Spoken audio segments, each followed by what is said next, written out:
So regarding the frames, at Rolland, all the frames are bolted to the body, none of them are welded. This was done to make maintenance easier. When it's maintenance season, you can completely disassemble the frame to access the conveyor and the body directly. Or, if one day you decide to switch from a vertical beater system to a spreading table frame like the TCEi Rolland, you can easily interchange them. Here we have a presentation of the vertical beater ESP frame from Rolland. This one is an ESP 25 because the beaters have a total height of 2.5 meters. On these beaters, the spiral thickness is 15 millimeters.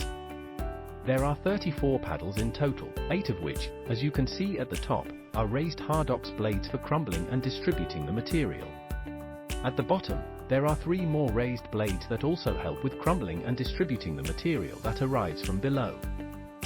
And finally, you'll find the rear safety camera located under the table. As an option on the ESP frames, you can equip border deflectors on either the left or right side, as well as anti-twine cutters. These deflectors help cut any twine that might get caught in the beaters. As mentioned earlier, this is the ESP 25 model. In the Rollforce range, there's also the ESP 21, which features 2.10 meter high beaters. For the more Rollforce compact models, we offer the ESP 16 and ESP 19 versions. Now we'll introduce the TCEi frame. TCEi stands for transport, compost, and full-scale spreading. This is a spreading table system, a concept developed by Rolland. Here, you can see the 2 spreading discs in the lowered position, responsible for distributing the material. These are fitted with 3 raised vanes for efficient spreading. Above them are 2 horizontal rotors, called shredders, which extract material from the heap inside the body. They throw the product against the deflection hood, and it then drops down onto the spinning discs, which spread it across the field. For composting, to use this spreader as a compost turner, you simply open the rear hood as shown, and fold out the 2 composting flaps, one on each side. The horizontal rotors take the material from the heap and project it rearward. It then lands on the composting flaps via the spreading discs, forming a clean and consistent windrow behind the machine. Now, about the shredders, they are made from 8 mm thick steel and equipped with 26 rototiller-style blades per rotor. These blades are similar to those found on rotary cultivators. We've also added 2 angle iron blades per rotor to help cut through any twine or netting that might be caught in the material.